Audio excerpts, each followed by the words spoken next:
Hi, everybody. We are analyzing part 2 of 1984 to give you a good idea as to how to prepare for your academic conversations with your group members and how to engage in really good conversations as well. I'm Miss Willis. I'm going to analyze it through a psychological lens.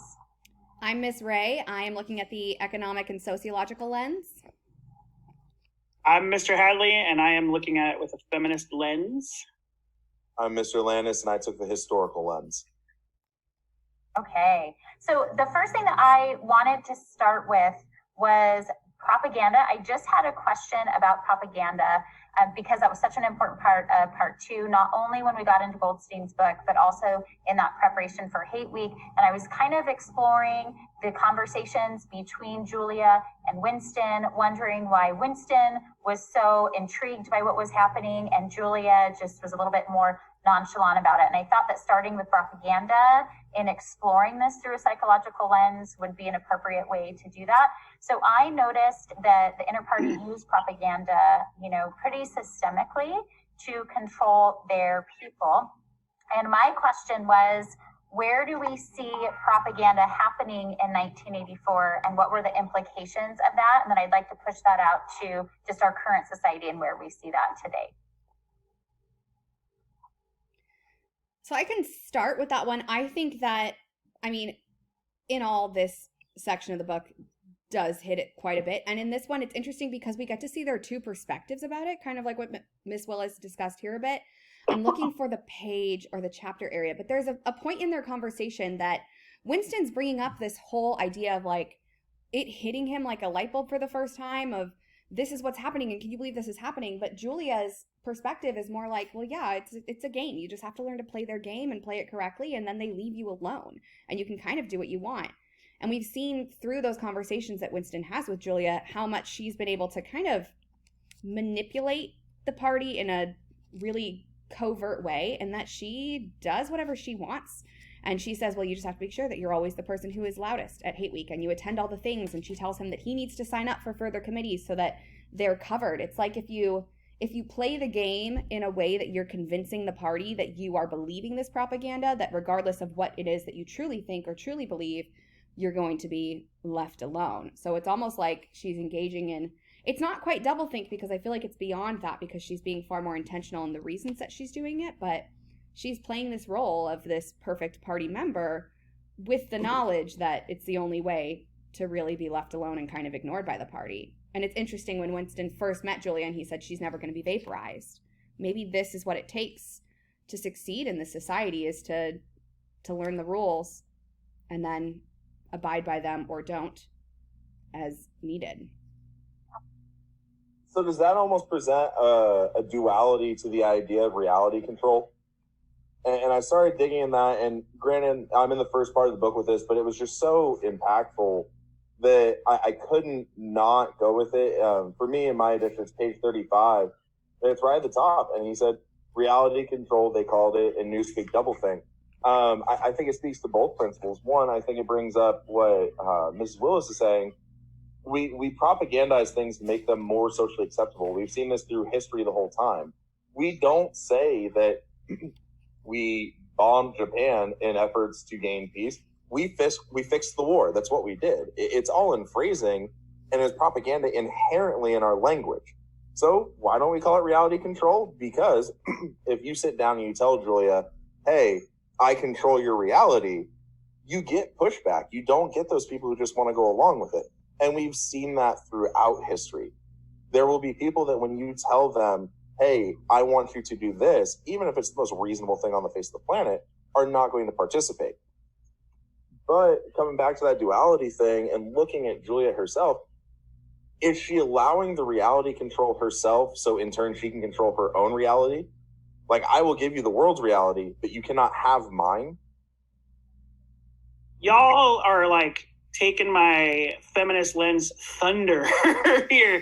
So one of my discussion questions, Miss Willis, was essentially this same thing, but focused on Julia's reaction to it, which Miss Ray just covered, and kind of what Mr. Landis just covered. This idea of like, at first glance, this book seems really misogynistic. And if you type in to Google feminist lens into 1984, you will find just dozens and dozens of articles about the misogyny of 1984, and it's really easy to pick. It's really easy to pick at. But like when I think about Julia's reaction to all of this and how smart she is at playing this, like it feels too easy to call 1984 a misogynistic book, because Julia is clearly more clever than Winston. And a lot of it is because she has figured out how to manipulate the propaganda, right? Like that's such a huge part of this. And that was a big part of what I was going to look at in this second section, is all of their discussions and how she's like figured out how to play the game. And I know that when you say someone's figured out how to play the game, the first instinct is to be like, well, they're being fake. They're not being who they truly are. But like, how can you be who you truly are if somebody's watching you all the time? So the only way to do it is to like, look at me over here. I'm shouting loudly at Hate Week. And then over here, I'm sleeping with as many people as I want is my own little like small protest. And she's figured out how to not be driven by the propaganda, but how to pretend that she's being driven by the propaganda. And I think that like, I don't know, maybe this is a controversial thing to say, but how many people stand up for the Pledge of Allegiance simply because it's easier to do so than not do so, right? Like, how often do we do things simply in public because it's easier to do so than not? And it kind of throws people off of maybe what we're truly thinking or believing. And I think that Julia's got it she's way smarter than a lot of people who write about this book think she is. Mm-hmm. Well, I think that it's really easy to, at first glance, think that it is misogynistic because in chapter 1, in part 1, he says they're the nosers out of orthodoxy. They're the bigoted adherents to the party, and he hates women, and he wants to smash in her head, And you've got this idea of her wearing these gross overalls within the red sash around her waist, accentuating her hips. But she's saying, no, I am not going to give in to that, when in reality she does. And so I think it's really easy to think of this as something that really, like many people critique Shakespeare, that they just don't like women and they present them in this way. But at the very end, Julia has the same consequences as Winston, right? Like you look at the very last chapter, and she is in as much pain as Winston is. And she is going to be vaporized eventually. But she did have her own private loyalties, which I found really interesting. He's talking about his mom. He talks about the pro woman. He talks about that gesture of the arm and how they had their own private loyalties, and they had, their own individuality, and they had these things that made them human. And to me, I didn't like Julia at first at all. I noticed that, she did have her own private loyalties. She said that, yeah, she'd be willing to throw acid in a child's face, but she's not willing to abandon Winston. Right? Just like his own mother wouldn't abandon him. And so really looking at her character, I actually at the very end admire Julia. And I think that Orwell is trying to say something here, about her character. I don't know. I'm going to piggyback on, I believe Mr. Hadley called it his feminist thunder here, and look at it. And one of the things that in conversations, especially with my students, we looked at, in my mind, the following thesis is completely acceptable. Julia survives this novel if she never interacts with Winston. She had successfully navigated the propaganda. She had created her own reality. It's Winston, almost in the exact same role as O'Brien and Goldstein, forcing his views upon her, that really cost her life in my mind. Yes, she was willing to throw the ass on the child, and yes, and Winston makes the very misogynistic comment one time, and he says it in passing, so apparently that makes it okay, that she's only an activist from the waist down, I believe is the line. A rebel. A rebel from the waist down, excuse me. But that rebel would have survived if he had shut his mouth, or if you notice the way that Orwell characterizes her during the meeting with O'Brien in his home. She's very uncomfortable throughout that whole thing. And it almost mimics the same discomfort that Winston holds with his society. she's uncomfortable around him at certain points. She's uncomfortable with certain conversations.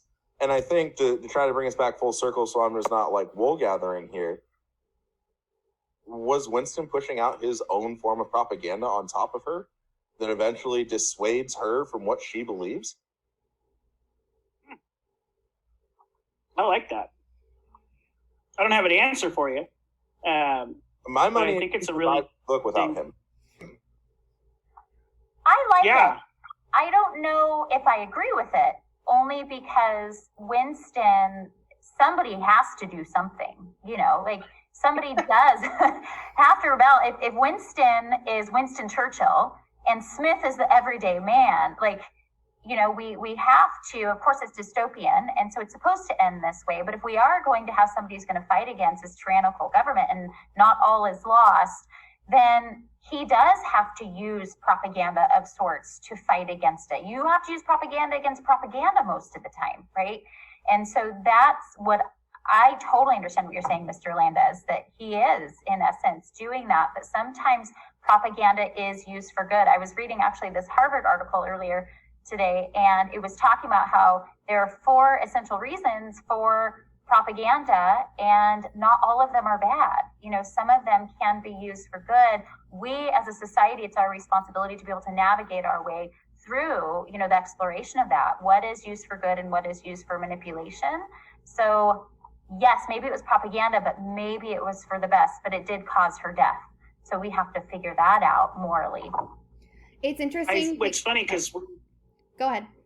Go ahead, Miss Ray. Okay, I was going to say it's interesting with this concept of propaganda and the fact that like the common man needs to be part of that comes up, because it makes me think of the proles and this idea that as Winston O'Brien sort of discussed, like the proles are the only humans that really exist. Like we're not humans, the proles are humans. But if you look at the proles in this text, like if you're looking through an economic lens, right, they are that very lower class of the pyramid where they don't truly take part in this society. However, regardless of that, we start to see the effects, because so far in the text, it feels like the proles have been separated as this totally untouchable piece where they have their own market, they have their own set of resources. Of course, they're not included when it comes to that power structure. So they're constantly sort of at the bottom, and the hegemonic control is affecting them most. However, when we get to the things that are true structures of the society, like the idea of hate week, when this is so centralized to what Oceania is all about, all of a sudden, those propaganda techniques start to be brought to the proles as well.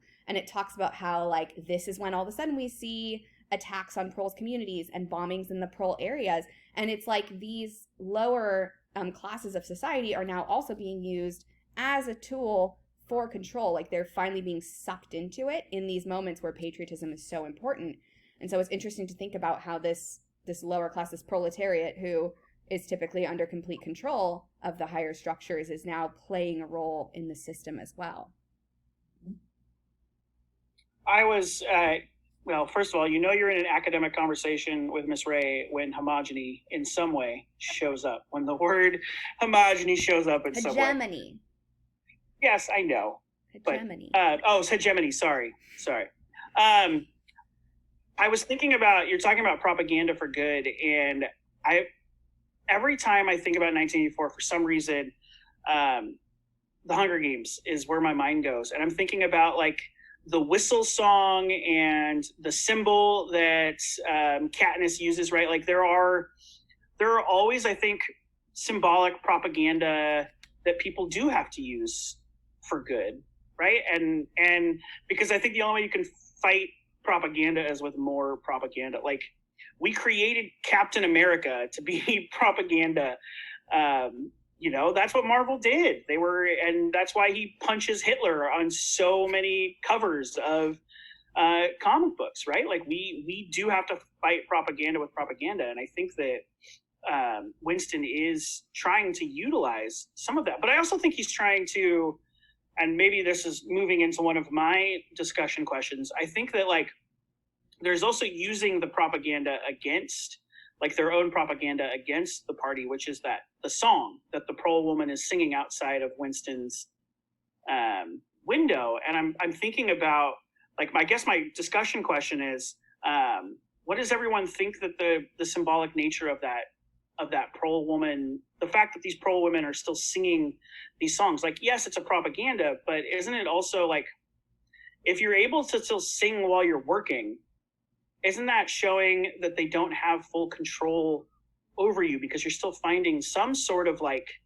ability to have joy in the most mundane of tasks? And so I guess that's something that I was thinking about with, it's so easy for me to point to Winston and Julia having sex as like a jumping off point for a feminist thing, but really, like, I'm so stuck on the prole woman singing for whatever reason. Like, and it's not like me to pass up an opportunity to talk about sex as power, but there's something about this prole woman singing that's really stuck to me with this book. Well, Orwell, down and out in Wigan Pier, when he went into these towns where people worked, and he went into the bars, and he went into the middle, lower class areas of society, because he wanted to know. I mean, he was educated, and he was a part of, not necessarily a part of the elite class. He didn't necessarily grow up elite. He grew up a little bit more middle class. But that's what interested him most, is he felt like those were the human beings, the ones who could, in the midst of maybe being oppressed by suffering, by poverty, by physical ailments as a result of work, you're still singing.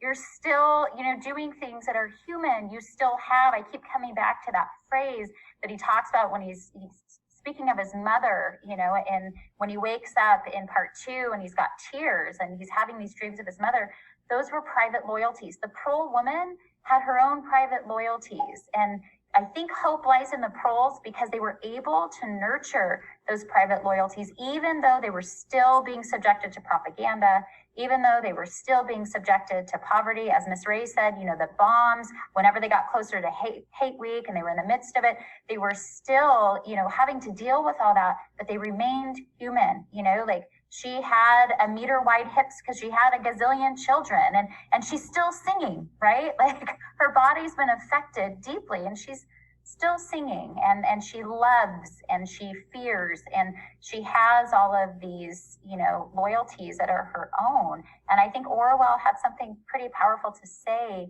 about the human condition through her. And I think there's a reason she's a recurring motif, Mr. Hadley. Like, he's saying something really powerful through that character. And at the end, when you hear her being dragged again across the bricks, I mean, to me, that's one of the most heart-wrenching parts of this story. That's her body being dragged. You know it when they come in to that room to get Winston and Julia, and it's like, does hope lie in the proles anymore?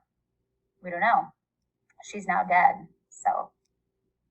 So, Ms. Willis, do you believe in that moment Orwell signifying the death of any private loyalty? Is that the moment he's saying that? Is that the moment where he's saying that private loyalty, that hope of freedom, that this symbol for all this prole woman has stood for, is it gone by part 2?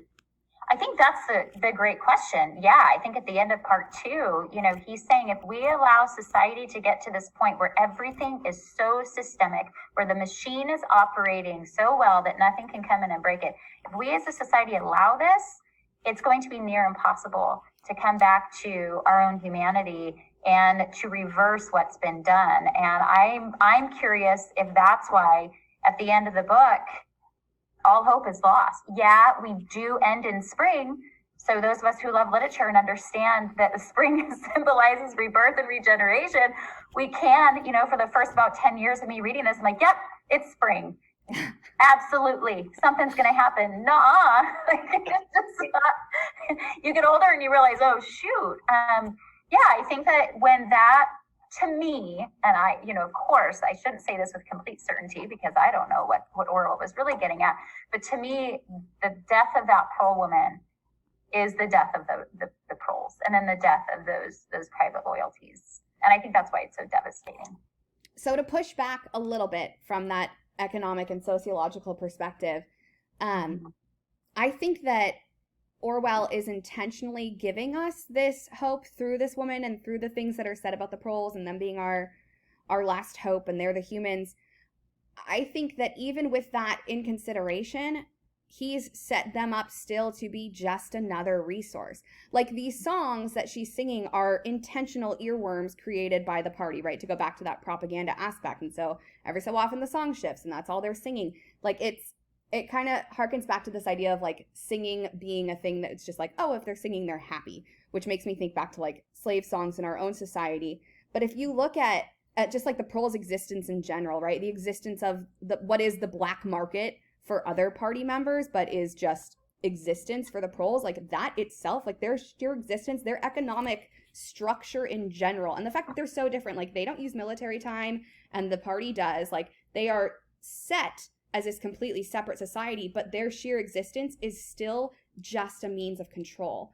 So Robert K. Morton developed something called strain theory, which essentially states that there are resources that are held from us, but we need them in order to achieve things that are societal values. So it links back specifically to like the American dream. And in order to get those resources, we will strive until eventually something breaks and you need to break the law in order to receive those resources and get those benefits. And so I think just the sheer existence of the proles themselves is just set up as a manipulative tool of the party, so that there's this thing that is off market for them that they can't touch, that they can't have, but it gives them this area where through manipulation, they're going to have to eventually, right, break laws, go against the party to go to these things that are prole based, then be caught. So it's still a manipulation technique. Like it really makes me think of that Morton theory, and that the reason that this black market exists. And we see, right, Julia getting the perfume, and there's the chocolate in this section, and the other things that O'Brien has access to. It feels like it's all manipulation. Like those things aren't just coincidence that like, oh, I can just go get these on the black market. The only reason there is a black market is because the party has intended for there to be a proletariat group that they can then use to control their middle class. So like that outer party is still just, it's like the proles' sheer existence was never to be human or anything, but just to be a way for them to continue to catch and manipulate the members of the outer party who they're truly focused on. It's a bleak perspective, but my apologies there, Ms. Ray, but can I clarify before I jump in with something, because I think I found the train you're on. Mm-hmm. If I'm hearing you correctly, it's that not only does Big Brother and that societal structure use the proletariat as a means to an end, but you're saying almost, I mean, maybe the term isn't, but I'm going to go with allegorically. Orwell is using that specific prole woman the same way throughout his novel. She's a tool for him. Yeah. So I think it's almost like he wants us to, as readers, see this hope, but then he's really using that hope as just another tool to press the fact that, no, this is truly dystopian. Like the things that you think are hopeful. And it's a little existential in the idea of like, oh my gosh, there is nothing that will save you in this. But I feel like his warning is that if this is the direction we continue to head, even the things that you think are pure and sacred, like singing and like having something that's separate from this government control, none of it matters. None of it's truly going to make a difference. And in reality, can we substantiate that with what Orwell witnesses historically and through portions of his life with dealing with the issues in Russia? You had the savior come along. I want to say Marx, my timeline gets a little blurry here. Marx comes along and builds up the proletariat, the working class, and talks about this and the way we can fix everything. And then we watch this happen in Russia, where it's the building of the proletariat. We're going to fix it. And then we end up having to go through it again because the provisional government just abuses them the same way. And then we end up in it a third time with Trotsky and Stalin. Once again, I'm going to give you hope. Orwell's giving you hope the more often this woman comes up. Stalin and Trotsky are giving you hope with this representation of the lower class, as they had deemed it. But in the end, we're just looking for another way to screw you over, much like Orwell's using this woman. I don't know if any of this is making sense, but is he just mirroring through one individual what he had watched happen in Russia for part of his life? Mr. Landis, I think you're onto something, because I think that so much of this is historical. You know, he also pulls from, you know, all of those techniques that they used with their prisoners of war, and he lived through that. He lived through World War II. He was a journalist. He saw war constantly, and I think this is a reflection of what he saw and what he observed, and the bleakest, most devastating, you know, side of the human condition. And he's saying, look, this is how human beings work. He's also pulling from psychology and sociology. I mean, the guy was brilliant. And I think that he's just putting all of that into this text. And Ms. Ray, I was going to come back to what you were saying about the proletariats being yet another tool to keep this machine going. I'm wondering, and I could be totally off base here, but after listening to you, I'm wondering if it's also a way for them to catch the anomalies in the outer party, right? Like those people who have the mute protests in their guts, right? Like Winston, who question, who have that kind of, look every once in a while on the telescreen or when they're at work. Do you think it might be a way, by putting the perfume down there and the chocolates and keeping that there, do you think it might be a way for them to catch those anomalies? Because it's part of, you know, human nature to have that mute protest, and they can't completely safeguard against that. I think absolutely. And I think that the structural division of the classes is like the literal first two sentences of this Goldstein's book that we don't really know if there was truly written by Goldstein or written by the members of the inner party. But this idea that not only that we can catch the outer party members, and we're kind of setting this mousetrap for them by having these opportunities, but it also gives another layer of control that they know, those outer party members know, that these are rules that the inner party isn't held to. Like, O'Brien is openly allowed to have chocolate. He is allowed to turn off his like, these are things that are open to him, even though they're technically illegal. Like, for him, nothing's illegal because he's part of the hegemony that holds that control. And so I think that it's a baiting technique for sure. I agree.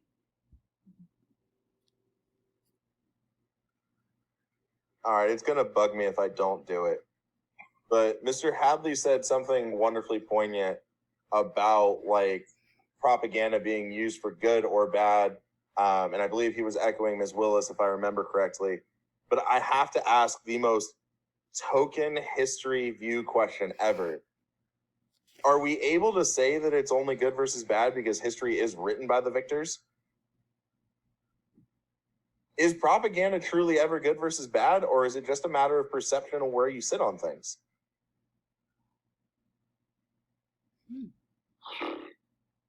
I mean, it's so, I mean, yes, obviously nothing is a binary, right? Like, well, I had a train of thought and it just derailed. It's such a weird concept, because we sit back, and I love the Captain America reference. You know I'm a huge Marvel fan. And we wrote those comics. We pushed those things out. Our kids grew up on them. We've created $1 billion franchise in our society today off a guy who ran around punching Hitler in the face, and another one who completely rejected the Korean War. For those of you students watching, that's where Iron Man originally comes from. Oh. But flip that. We lose World War II.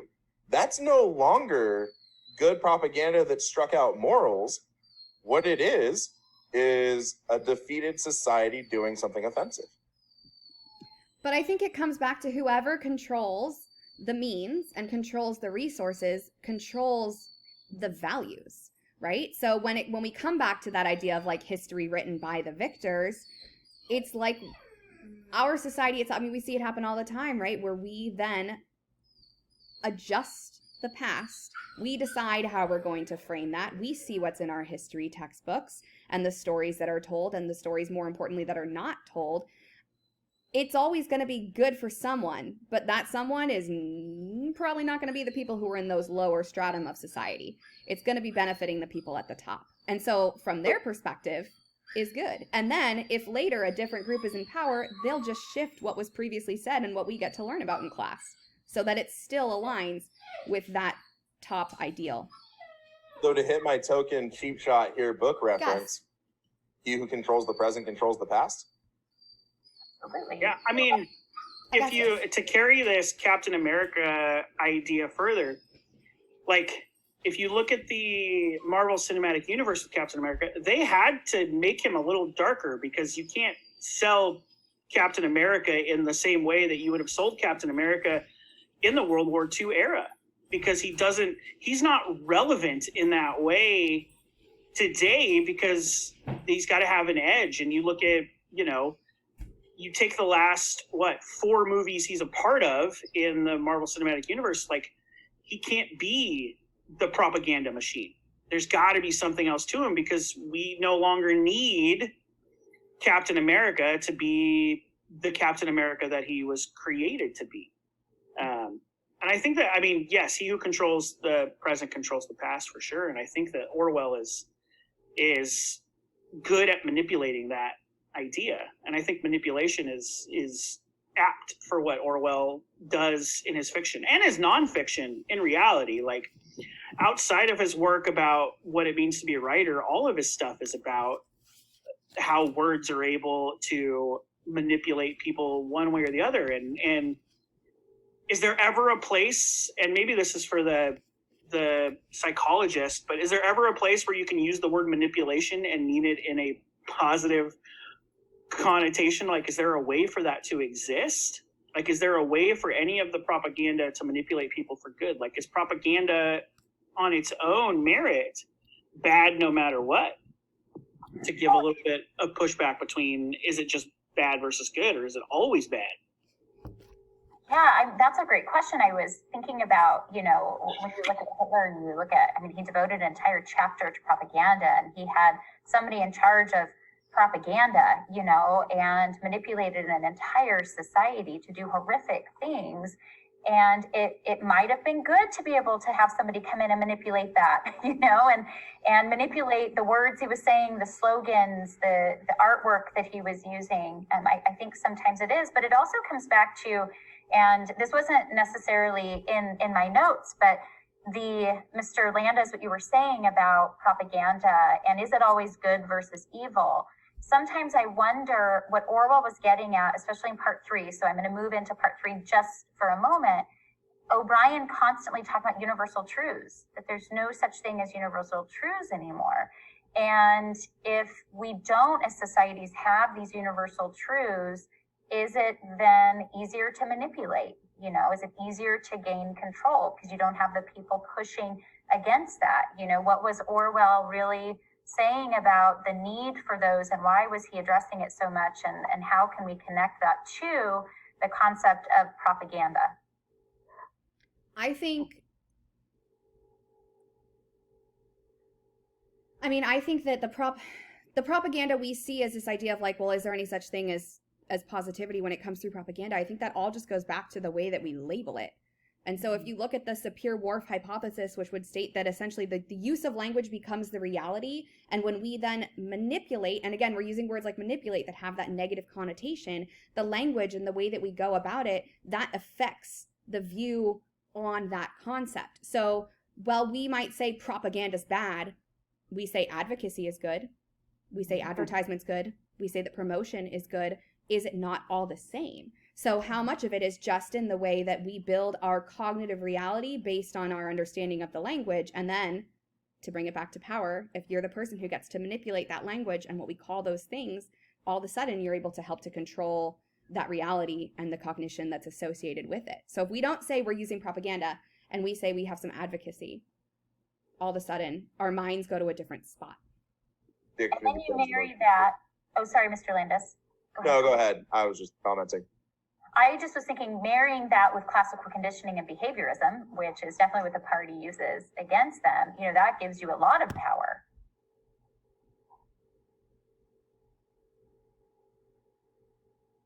You guys want to take a sharp right turn away from propaganda? Sure. So, as I started doing the prep work and started looking at this, and even as we were reading and teaching 1984, I started to kind of explore this idea, and in the afterword it digs into it. We look at 1984 as, and feel free to correct my language here, a sharp warning and in a lot of ways a condemnation of what was going on in European governments in his era in 1940. We're looking at Cold War. We're looking at early Red Scares through his first life. A lot of historians agree that the first Red Scare happened somewhere around 1917. With that first wave of, oh no, communism is coming, and McCarthy piggybacks. I gotta ask though, was it possible that Orwell, whether by accident or intentional choice, was also partially warning against the West? Was warning against this idea that just because you go to war for the good moral reason, just because you go to war to be the savior, just because you end the war, was he also warning against that idea? There's some specific, in my version of the book, it's page 305. I'm all the way in the afterword. I don't know, the line just, I almost want to say it bothered me. Excuse me, it's not 305. Let me check my notes real quick. It's 320 because math is a struggle. That's so vastly different from 305. Read about Newspeak and the letter B. I was like, okay, how is this connecting?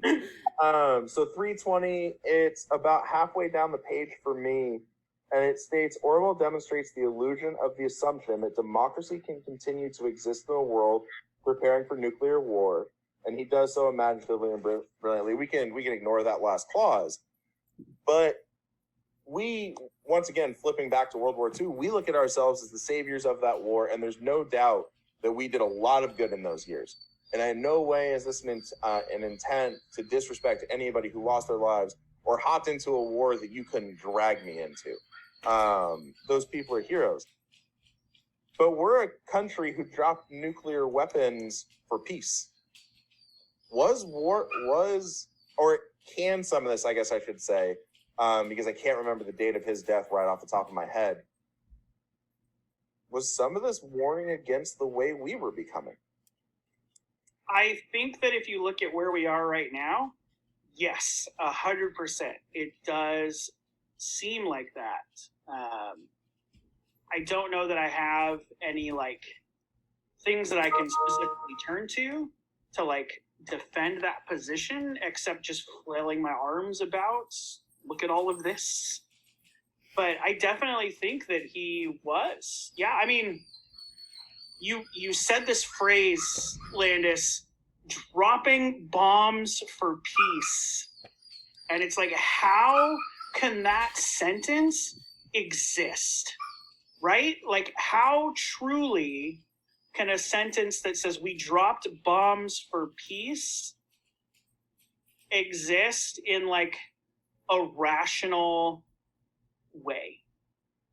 Even if we go away from that, even if we look at the dawn of the Cold War, and feel free to correct me here, he was alive to start to see the early pieces of.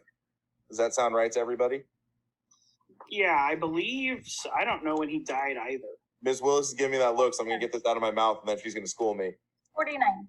49. So he sees the early pieces of the chessboard being played. Clearly, I've been watching Queen's Gambit too much for that metaphor to be coming out. So good. It's a little like this. I was raised with an older brother. Anybody who was raised with an older brother or was the older brother knows the following situation. Come here, I just want to talk to you, as they're clenching a fist. You know what's about to happen. And realistically, is that not a metaphor for the Cold War? We were going to fix everything. We were going to stop the spread of communism. We were going to bring peace, while we were stockpiling enough nuclear weapons to blow up the planet 4.5 times, as if one wasn't enough. Well, he does say on 321, he talks about power, and I think this is a direct commentary on power. He says, to them, power is not a means, it is an end.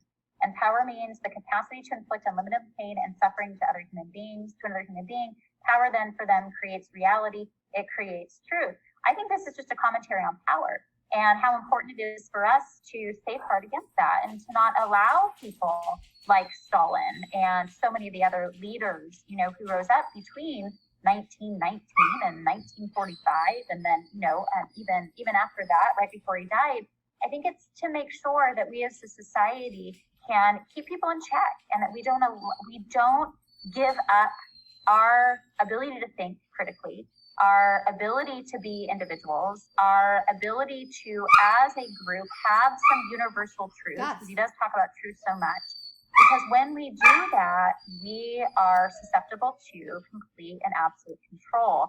And I know that he toyed, with different political ideologies in his lifetime. I know he was really grappling with that. And a lot of people say, a lot of, not critics, but scholars of Orwell, they aren't even quite sure exactly where he was politically. I think he was exploring that, but holistically, he does have these big ideas like power, like the elite. He really struggled with the elite who were disconnected from the human story, the average person's story. And so I'm wondering if it's more that than it is a commentary on one specific event or one specific political ideology or one specific war. I think it's much bigger than that. So if you'll allow me to restate, Ms. Willis, I may have been a little bit hasty in my speech there. Could we now, and we've spent a good portion of our time talking about this as a condemnation of Hitler and Stalin, could we now apply the same lens to the world we're living in today, and not necessarily take shots at one political party or none of us want to do that here, but are there elements here that work for our world today that Orwell was our country today? And yes, I'm asking the most general question ever, but I guess as I was thinking about this, I started thinking Snowden and the NSA situations, and the WikiLeaks guy. Never mind. We'll stay away from him. The Amazon Echoes, the Freedom of Information Act, the need we felt to publish that, the Espionage Act in 2002. No, excuse me, not the Espionage Act. The Patriot Act is the one I'm looking for. In 2002, 2001? One. I mean, it would have been 2002 because it came right after 9/11, right? So late 2001, early 2002. I guess it was just interesting to me because when I did this novel in high school, it was a strict condemnation of Hitler, Stalin, and even some critique on Churchill. It was new for me to not consider history as anything that had happened just before 2000. The history of the last 2 decades, I think there's a ton there for us too. Yeah, I think that the fact that, and I think the fact that people on the right and people on the left have both pointed to different things and said this is like Big Brother is a true remark that he is offering a condemnation of all political parties, and that it's difficult to place his own beliefs into a political party, because like his entire thesis, so his 2 most famous texts are 1984 and Animal Farm. And the thesis of both of those books is he who has absolute power corrupts power absolutely, right? Like that's essentially his thesis in both of those. And I do think that the fact that people on the right can point to a thing and say, this is like Big Brother, and people on the left can point to another thing and say, this is like Big Brother. I think the thing that neither one's realizing is that all power eventually leads. And I think that Ms. Ray probably with a Marxist critique could point to that too, right? Like, absolutely. And when we look out even outside of government systems and into just the structures of our society, so us being, a capitalist system, when you look, and I'm sure we all read lots of papers that talked about the things that are happening when we look at Amazon and other places like that now we're looking at power that corrupts because our system is based so much on the importance of economy and it's driven by economy, that then those corporations become part of that as well. It's not just the oligarchy that we exist within, but it's also the smaller pieces when it comes to that control. Yeah, so I don't want to be the party pooper. We've been going for like 40 minutes. I was just thinking the same thing. I could do this for another 4 hours, but I don't know how many of our students are going to watch another 4 hours of the 4 of us talking about 1984. So I don't know if maybe we want to start thinking about closing remarks.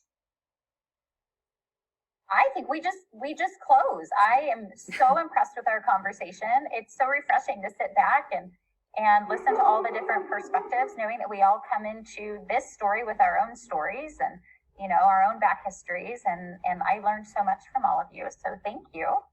Yeah, I could do this a lot. Same. Right. Thanks, okay. Everyone. This was awesome. Thank you. Okay. Do you want to just stop recording and then we can all talk? Yeah. Okay. I don't want to just